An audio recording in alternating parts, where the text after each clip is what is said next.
Dear viewers, welcome back to our channel हर दिन की बात। उम्मीद है आप सभी खैरियत से होंगे। एमसीक्यू सीरीज ऑन टेलीकम्युनिकेशंस को कंटिन्यू करते हुए आज हम एमसीक्यूज लाए हैं ऑन इलेक्ट्रॉनिक्स एंड टेलीकम्युनिकेशन, जो कि है यूनिट नंबर 3, और इसका आज हम पार्ट नंबर 3 यानी लास्ट पार्ट आपके लिए लाए हैं। तो वीडियो के एंड तक ज़रूर बने रहें, और अगर आप चैनल पे नए हैं तो चैनल को सब्सक्राइब करना ना भूलें। Let us start. MCQs on GSM and CDMA technology। Question number 1 है, GSM स्टैंड्स फॉर, GSM की फुल फॉर्म, तो इसका आंसर आएगा global system for mobile communication. ये question exam point of view से बहुत ही ज्यादा इंपॉर्टेंट है। GSM की फुल फॉर्म आपको आ सकती है एग्जाम में, तो इसकी फुल फॉर्म है global system for mobile communication. Next question है CDMA, इसकी फुल फॉर्म आपको बतानी है, तो इसका आंसर रहेगा code division multiple access. Code division multiple access है फुल फॉर्म CDMA की। ये भी बहुत ही इंपॉर्टेंट क्वेश्चन है। आपको नोट करना है, जिन क्वेश्चंस को हमने रेड कलर या ग्रीन कलर से हाईलाइट किया हुआ हो तो वो एग्जाम पॉइंट ऑफ व्यू से बहुत ही ज्यादा इंपॉर्टेंट है। नेक्स्ट क्वेश्चन है, the access method used in CDMA technology is. कौन से एक्सेस मेथड का यूज हम CDMA टेक्नोलॉजी में करते हैं, तो इसका आंसर आएगा स्प्रेड स्पेक्ट्रम।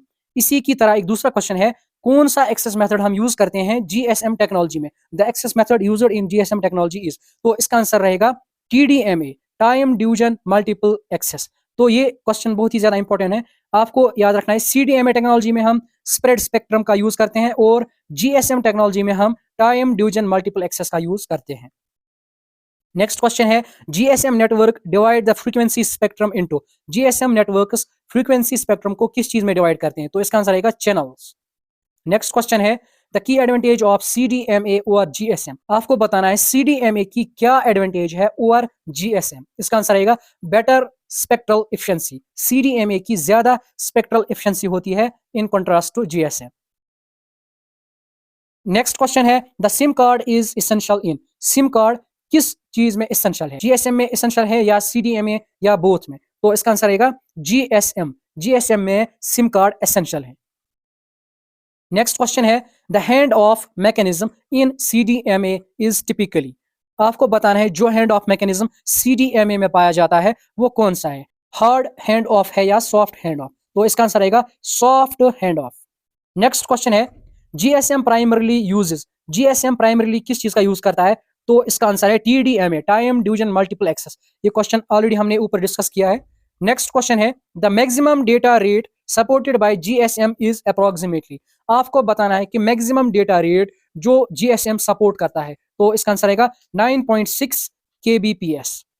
नेक्स्ट क्वेश्चन है, CDMA network assign unique dash to each user. CDMA network में एक यूनिक चीज असाइन की जाती है हर एक यूजर को, तो आपको बताना है वो यूनिक चीज क्या होती है, तो इसका आंसर रहेगा कोड्स।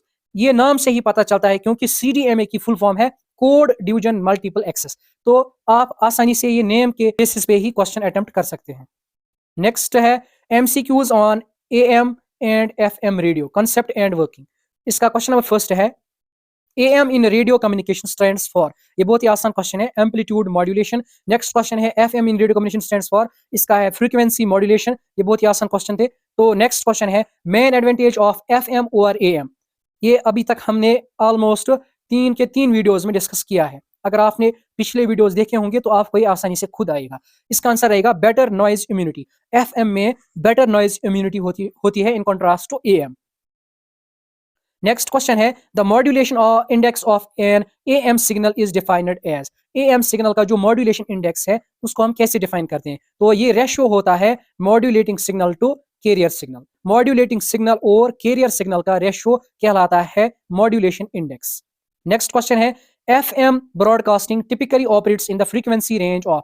आपको FM ब्रॉडकास्टिंग की फ्रीक्वेंसी रेंज बतानी है। ये बहुत ही ज्यादा इंपॉर्टेंट क्वेश्चन है एग्जाम पॉइंट ऑफ व्यू से। इसका आंसर आएगा 88 मेगाहर्ट्ज टू 108 मेगाहर्ट्ज।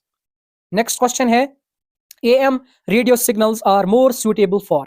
मोर, आपको बताना है कि जो AM amplitude modulation radio signals होती हैं वो किस चीज के लिए ज्यादा सूटेबल हैं, तो इसका आंसर आएगा लॉन्ग डिस्टेंस कम्युनिकेशन। ये हमने डिस्कस किया था ऑलरेडी वीडियो नंबर 1 में। नेक्स्ट क्वेश्चन है, द की component used for modulation in AM radios. AM radios में हम किस चीज का यूज करते हैं फॉर मॉड्यूलेशन, तो इसका आंसर आएगा मॉड्यूलेटर। नेक्स्ट क्वेश्चन है, in FM the frequency deviation is proportional to. FM में जो फ्रीक्वेंसी डिविएशन होती है वो किस चीज की के प्रोपोर्शनल होती है? तो इसका आंसर आएगा amplitude of modulating signal. Next question है, the antenna size for FM radio is generally smaller than AM radio. सबसे पहले आपको ये याद रखना है कि जो एफएम में रेडियो साइज होता है वो स्मॉल होता है in contrast to AM radio antenna.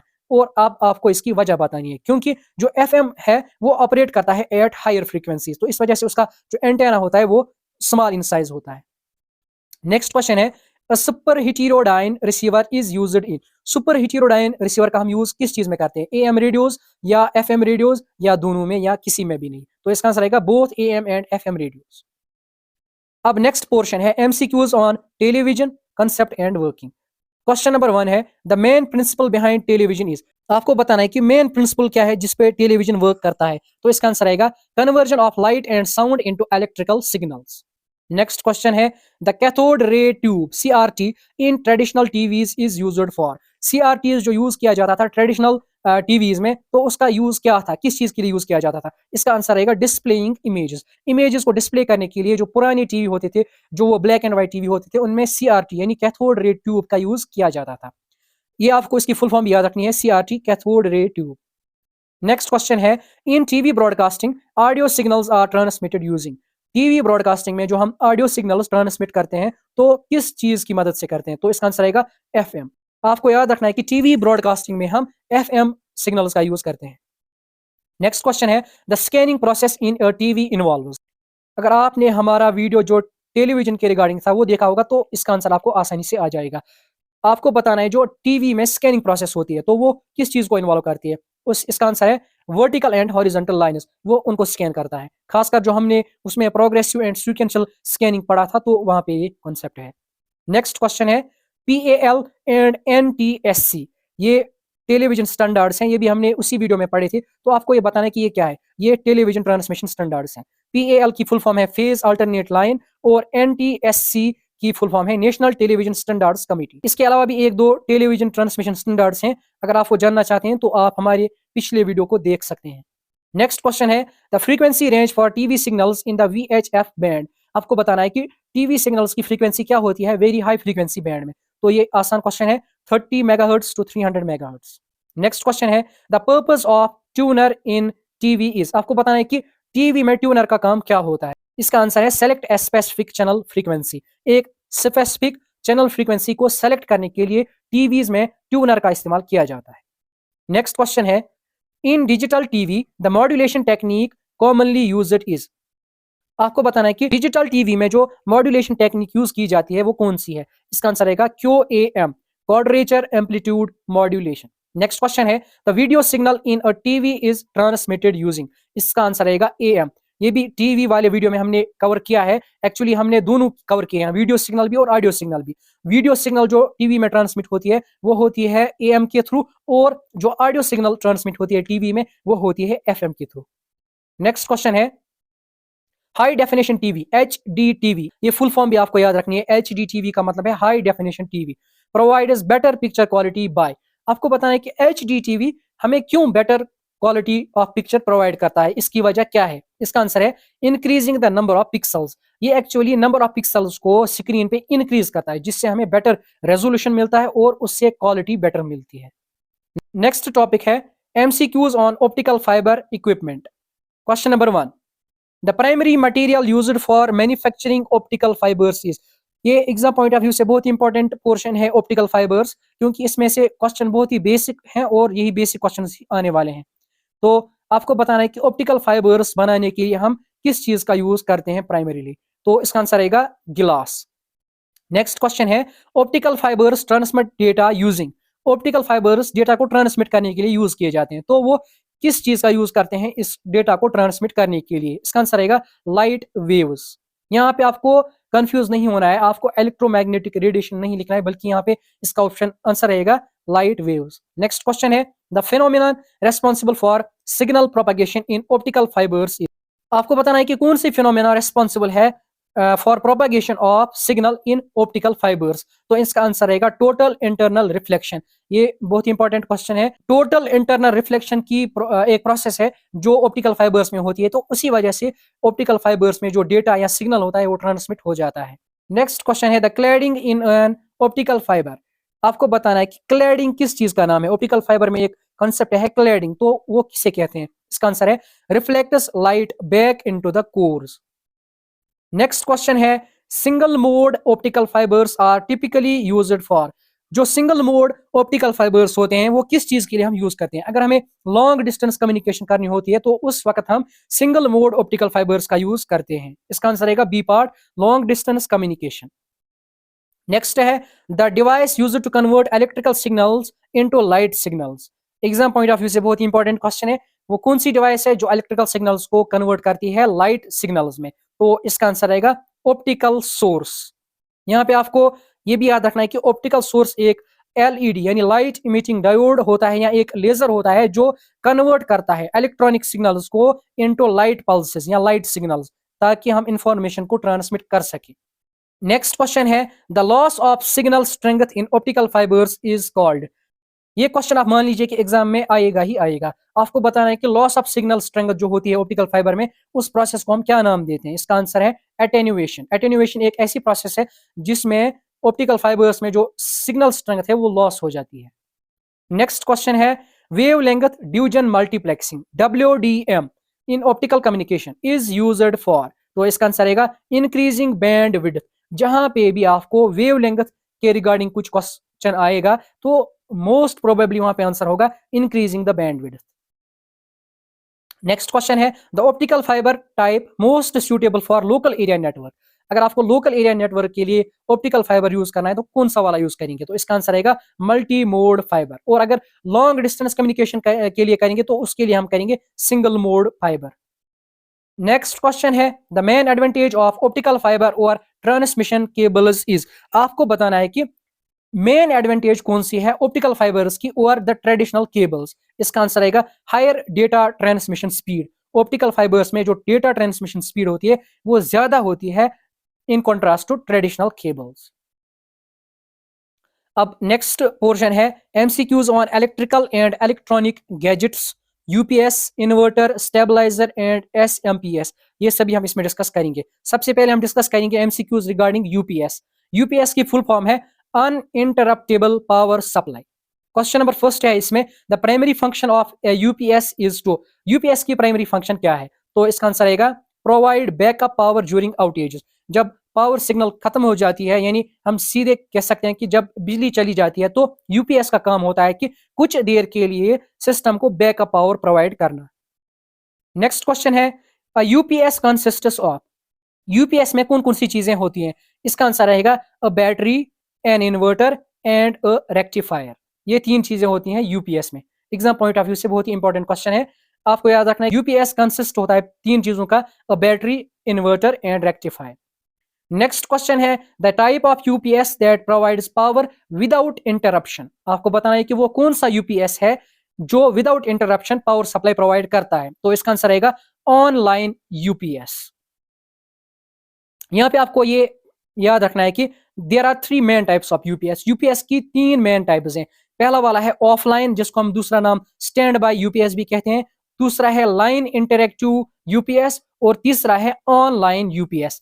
जो पहला वाला है ऑफलाइन यूपीएस, जिसे हम स्टैंड बाय यूपीएस भी कहते हैं, ये simplest and most affordable type है। ये भी आपके एग्जाम में क्वेश्चन बन सकता है कि simplest and most affordable UPS कौन सा है? तो उसका आंसर रहेगा ऑफलाइन यूपीएस, या इसका दूसरा नाम भी है स्टैंड बाय यूपीएस। जो ये ऑफलाइन यूपीएस या स्टैंड बाय यूपीएस होता है, ये डायरेक्टली मेन सप्लाई से आपके इक्विपमेंट को पावर प्रोवाइड करता है ड्यूरिंग नॉर्मल कंडीशन। और जब बिजली चली जाती है, पावर फेल होता है, तो फिर ये स्विच करता है towards battery mode.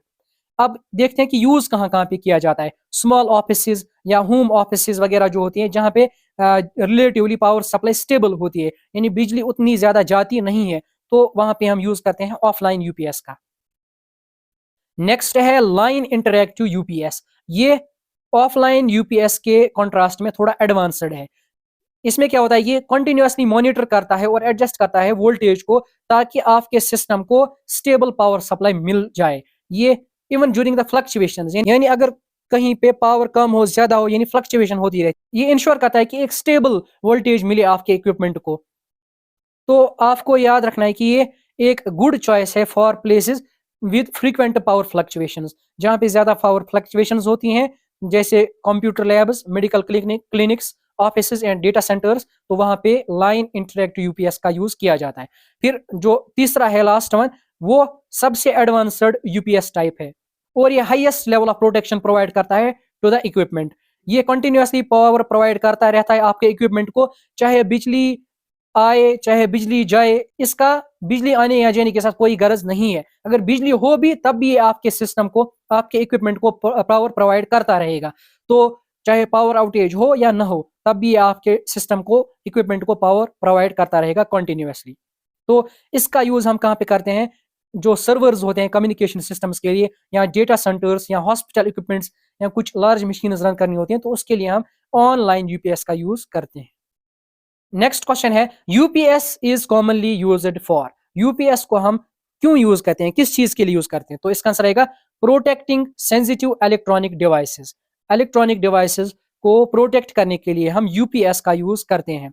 UPS uninterruptible power supply is designed to provide backup power and voltage regulation to protect sensitive electronic devices। जो sensitive electronic devices होती हैं, जैसे कंप्यूटर्स या सर्वर्स या मेडिकल इक्विपमेंट्स, अगर उनमें वोल्टेज फ्लक्चुएशंस होती रहे कंटिन्यूअसली, पावर आता रहे जाता रहे या वोल्टेज रेगुलेट ना हो, तो उस वजह से उनमें प्रॉब्लम्स आ सकती हैं। तो इस चीज को कंट्रोल करने के लिए और पावर फ्लक्चुएशंस को रेगुलेट करने के लिए यूपीएस का यूज किया जाता है। अब पढ़ते हैं इन्वर्टर के रिगार्डिंग एमसीक्यूज। तो क्वेश्चन नंबर 1 है, the primary function of an inverter is to. Inverter की बेसिक प्राइमरी फंक्शन क्या है? ये आप सभी को पता है कि ये डीसी को कन्वर्ट करता है इनटू एसी, यानी डायरेक्ट करंट को ये कन्वर्ट करता है अल्टरनेट करंट में। नेक्स्ट क्वेश्चन है, inverters are commonly used in. Inverters का यूज हम कहां पे करते हैं? तो इसका आंसर रहेगा सोलर पावर सिस्टम्स में। नेक्स्ट क्वेश्चन है, a sine wave inverter produces. आपको बताना है कि जो साइन वेव इन्वर्टर होता है वो क्या चीज प्रोड्यूस करता है? इसका आंसर रहेगा high quality power similar to utility supply. Next question है, the backup time of an inverter depends on. आपको बताना है कि एक इन्वर्टर का बैकअप टाइम कितना होगा, कितना वो बैकअप हमें देगा, ये किस चीज पे डिपेंड करता है? इसका आंसर रहेगा बोथ ए एंड बी, यानी सी पार्ट, बैटरी कैपेसिटी पे भी और टाइप ऑफ लोड कनेक्टेड।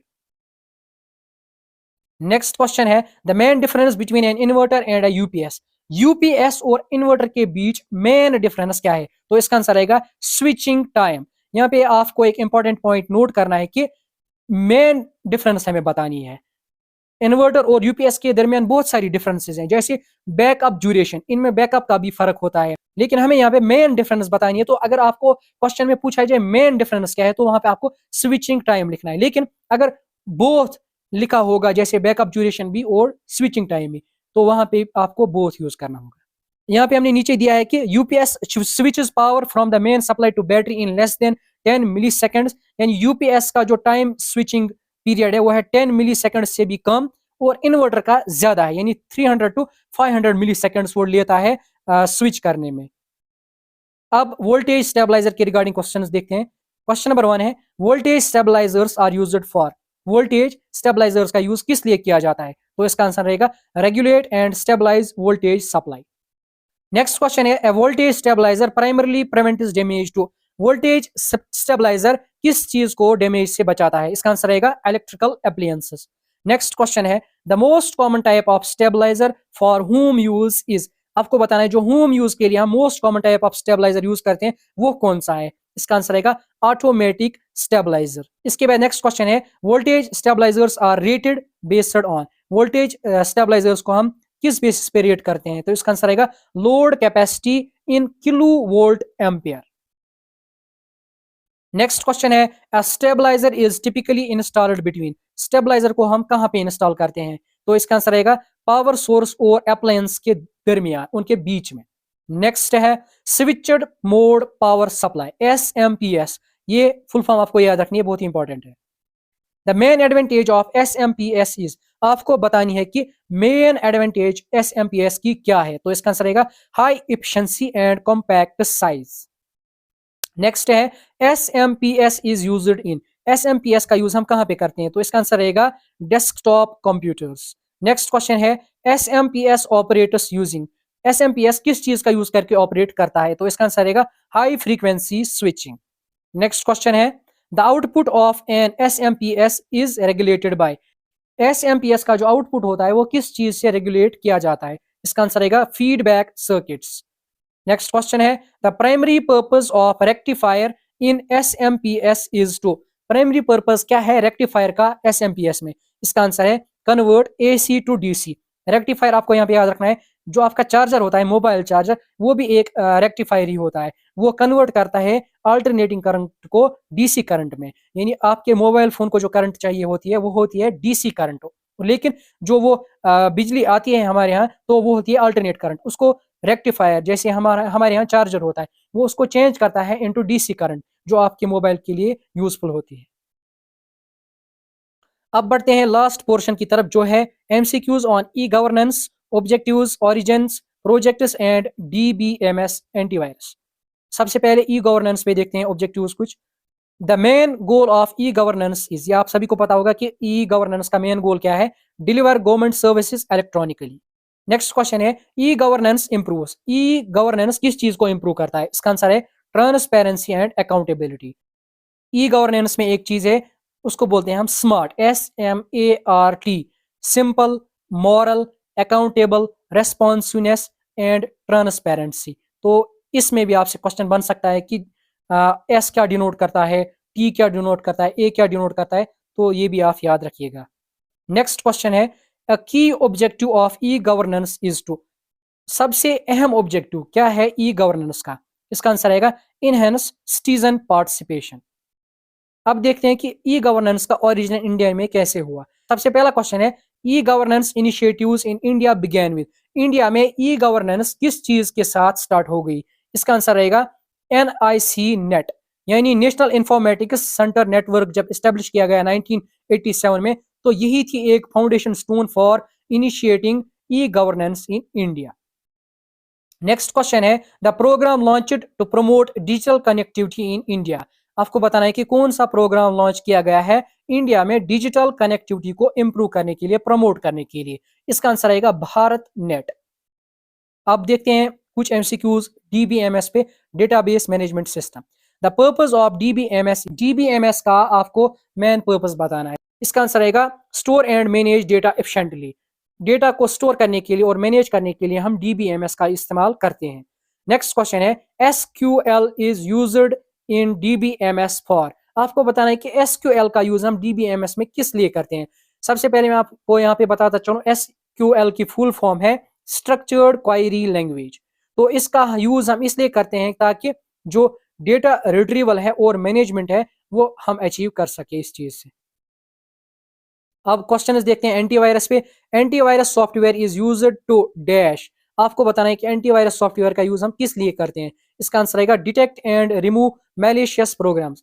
ये जो लास्ट टॉपिक है यूनिट 3 में रिगार्डिंग ई गवर्नेंस या एंटीवायरस, इसमें हमने कम ही ऑब्जेक्टिव्स डाले हैं क्योंकि ये आपके कंप्यूटर पोर्शन में ऑलरेडी कवर हो जाता है। अगर वहां पे आपने अच्छी तरीके से पढ़ा होगा तो आपको इसमें क्वेश्चंस आसानी से आएंगे। क्वेश्चन है a common type of malware detected by antivirus, आपको बताना है कि सबसे कॉमन मालवेयर कौन सा है एंटी वायरस डिटेक्ट करता है? तो इसका आंसर आएगा ट्रोजन्स।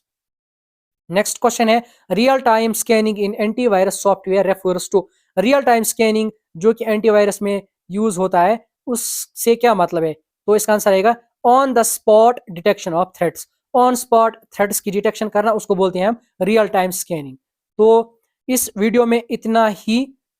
नेक्स्ट वीडियो में हम यूनिट 4 के रिगार्डिंग आपके लिए MCQs लाएंगे, लेकिन मेक श्योर कि आपने चैनल को सब्सक्राइब किया हो और चैनल को सब्सक्राइब करने के अलावा वीडियो को लाइक कीजिएगा और अपने फ्रेंड्स के साथ जरूर शेयर कीजिएगा ताकि आप सभी की हेल्प हो जाए। Thank you, have a great day.